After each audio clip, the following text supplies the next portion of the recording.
Joining us now, Fox News contributor. She's back, and a friend of ours, Governor Sarah Palin from the great state of Alaska. How are you?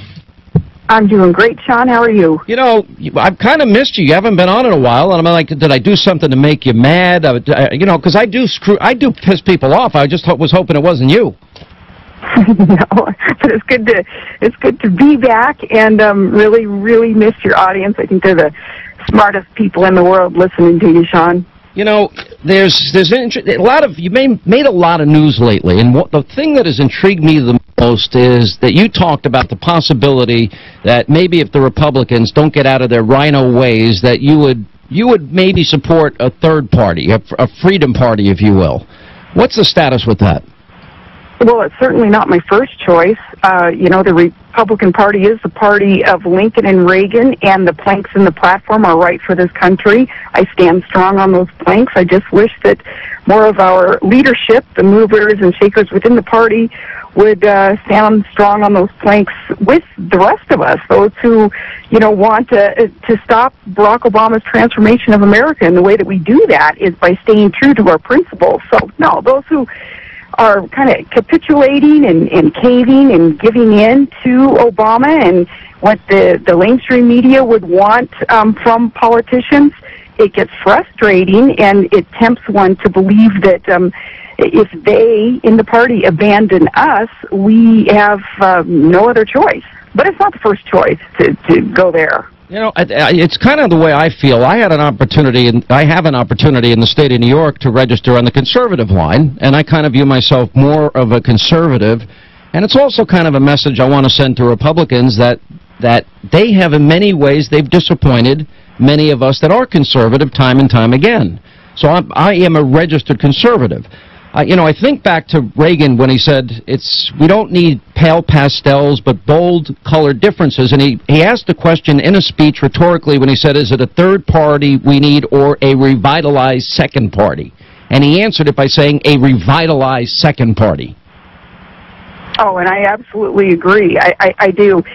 You know, at this point, I believe, though, that it's not up to us. The ball is in their court, they being those who control much of the agenda within the Republican Party. Say, for instance, who it is that receives the backing to be elected. I'm so proud to have had an opportunity to get out there and help put some people on the map who were unknowns running for office. Perhaps they were third or fourth or fifth in the polls in their local races and state races and national races, and getting out there because we recognize that they are willing to fight for what's right, and they have faith in America and want to do the right things and are smart enough to know how to do the right things for the country. So we worked very hard for them, helped put them on the map, and thankfully many of them have been elected. And that's been quite rewarding when you consider some who get elected and then reelected because they're supported by some in the machine in the party, and yet they're the ones who continue to be part of the problem, not the solution.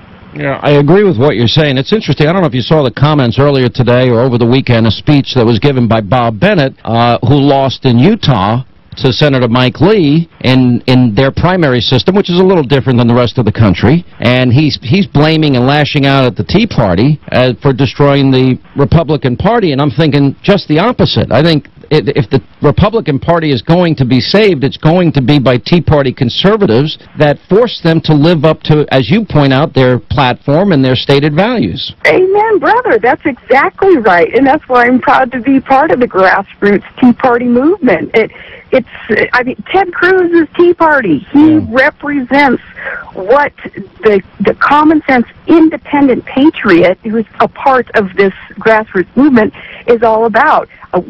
Ted Cruz needs reinforcements there in Washington, D.C. Tea Party, rise up again. Let's get more of them in there. Well, they're trying to treat Ted Cruz the way the media attacked you. I mean, he's now they think they got Michelle Bachmann. Every good conservative that they don't like, they go after, and probably more than any one person, you've been the brunt of this. I think Ted Cruz would be a great candidate for president. When the media and when fellow politicians do that to a true conservative and quite independent politician like Ted Cruz or others, it strengthens us.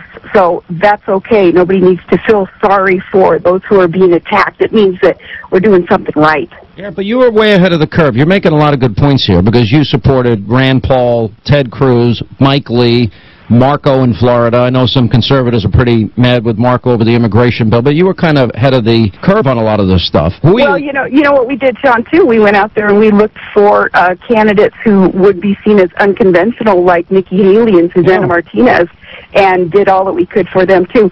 And obviously it wasn't about me. It wasn't me. It was people who share our values and just want to hold our government accountable that helped put these people on the map, propel them, and thank the Lord they have been elected. You know, Ted Cruz actually told me that me, you, and Mark Levin were the three people that helped him the most in the campaign by supporting him. And I was proud to, and I'm glad he's a senator because he stands as one of the rock stars, I think, in the future of the party, you know, versus somebody like, well, I was going to say Senator John McCain, who's pretty angry with me now, especially on the immigration bill. Isn't it something, though? I mean, it's even ironic, Sean, that we are speaking of these individuals, these patriots, as being an anomaly or so super special and different, and yet they and what they represent and what they're doing should be the mainstream within the Republican Party. So it's funny to talk about them as, gosh, they're so different, and it's refreshing. Yeah, it's refreshing, but it's what all of the Republicans should be about, what they should stand on. And again, it really is just common sense, and it's holding government accountable, and it's getting government off our back so that the private sector can grow and thrive and be free, which is what the party should be the representative of. You've had such a big impact on the primary process. Are there people that you're looking at? I mean, this could be a year where the Republican Party takes back the U.S. Senate.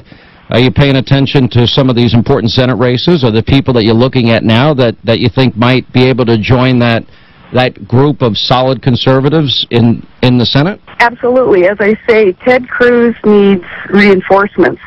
And my political action committee, the people whom I am close to and trust, we work together, beating the bushes to find people who will run. Well, I'm, of course, also very cognizant of the fact that we need to work on the local level. I came from local level of government, you know, city council, and then mayor, and then commissioner and governor, moving up that way, knowing how important it is that we get people elected to the local school board and our local utility boards and our city councils and borough assemblies who understand government's proper role, and for the most part, that's to get out of the private sector's way.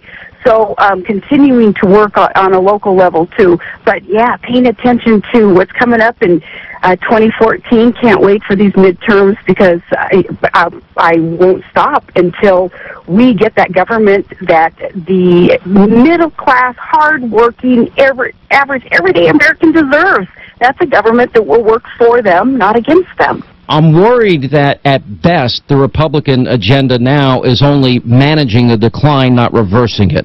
Because I really feel, sadly, and I don't like to admit this, but I think America, I think economically we're in decline. I think our stature in the world is in decline. I think it's fixable, but I'm not sure that there is the will to take on those battles. That's why, Sean, it's important and it's exhilarating to think about getting new blood in there, new blood in the party, new blood in independent movements like the Tea Party movement to take this back because, you know, when you get that kind of that stale air there in Washington, D.C., and too many get corrupted once going to Washington, D.C., then, yes, I believe that some just decide to sit back and let it happen, and what it is that decline of America. It's that loss of our exceptionalism.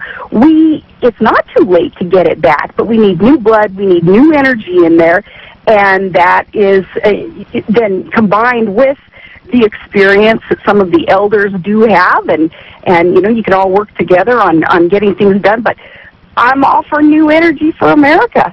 Well, there's been talk you might run for senator in Alaska. Have you considered that at all? I've considered it because people have requested me considering it, but I'm still waiting to see, you know, what the lineup will be, and hoping that there again there will be some new blood, some new energy, not just kind of picking from the same old politicians in the state that come from political families that have sort of reigned up there for so many years because too many of them have been part of the problem. But I'm glad you brought that up because Senator Mark Begich has got to be replaced. He has not done what he has promised to do for the people of Alaska, and that was to represent what it is that the nation needs in terms of energy development and so many other natural resource development issues that are near and dear to an Alaskan heart. Because he's on the wrong side of the aisle, he has to go along to get along with his Democrat leadership, and that's a shame. That is a waste of opportunity for our nation. If you think that whoever's running doesn't have the ability to win, and you think you could, would that propel you into the race, do you think? Well, I think any American with a heart for service has to always have in the back of their mind that they would do anything, everything that they could to help the cause, even if perhaps if it's something that doesn't look necessarily appealing or necessarily fitting in with a conventional plan that they would try to orchestrate for themselves and their family. I, along with anybody, would have to say that I would do whatever I could to help, and if that was part of that help, then it would have to be considered. Can you believe, and I saw your comments about John Kerry hanging out on his yacht in Nantucket in the middle of the time where Egypt and the military there is ousting President Morsi, this government has been supporting a Muslim Brotherhood terrorist group that had been in charge, and we've been giving them F-16s and tanks and giving them $1.5 billion. So here's a moment where we can literally get rid of this guy, and John Kerry's aboard his big yacht. What the hell is that? Worse than that, though, was that we were lied to again by our government, just like we have been lied to regarding Benghazi, regarding spying on American citizens, on and on and on. Sean, the State Department insisted that he wasn't on any boat, and yet there were pictures to prove that he was on the boat. So that's a bigger problem, is we cannot trust our government. It's Isn't that unbelievable? Situation for our country to be in, yes. Yeah, we've been lied to a lot recently. What do you think of Snowden? I personally feel he's irrelevant to the discussion. I want to know why our government allowed a 29-year-old outsourced contractor to have access to our highest secrets. I've said all along in every interview regarding Snowden is he's not the problem. The problem here is there is a lax when it comes to security with our information. And there is a big problem, though, with our government. I call it spying on our communications, a private individual innocent citizen of America having their information essentially confiscated. And it is a violation of the Fourth Amendment of our Constitution, where we are to be protected from unreasonable searches of property, meaning information. Until I know more about what the mission is with the Obama administration with this spying, I will continue to say Snowden's not the problem. Here again, government is the problem. Yeah. What do you think the Republican Party, there's an interesting poll that came out, I don't know if you saw this, Frontier Lab published the results of months of research into why Republicans are refusing to go by that label, Republican, choosing to identify as anything but. Now, what's interesting is the reasons for this, the results are pretty fascinating. After looking at the flow charts from individuals who share conservative or moderate views but no longer use the label Republican, they, quote, reject the lesser of two evils argument.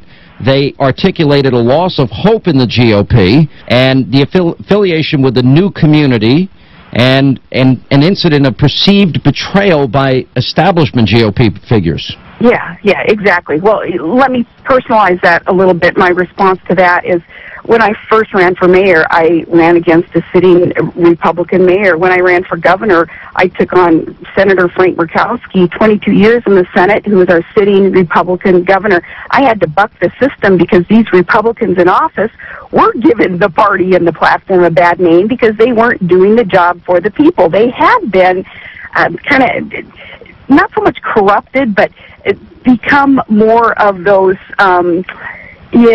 cocktail party type Republicans that weren't living up to what I believe a common sense conservative standards should be. So I took them on and have kind of had to fight the party ever since, because you don't ingratiate yourself to party leadership and the machine when you dare take on the elders in the party who have ruled. So I've done it, and it can be done, and that's what people need to remember and need to buck up and energize themselves to do. Change it, and change it from within, and that's why, again, I say leaving the party isn't my first choice, but if they leave me, then I'll have no choice but to be elsewhere as more of an I agree. I think this is going to be a moment of truth for them. Governor, we've missed having you on. I'm glad you're back, and I'm also glad you're back with the Fox News Channel, and hopefully we'll see you on there soon, and safe travels. I know you're going around the country doing a lot of work and raising money for candidates and stuff like that, so I wish you the best. Thank you so much. Appreciate you. Keep up the good work, and especially your listeners, have them keep up their good work. All right, Governor Sarah Palin on the Sean Hannity Show.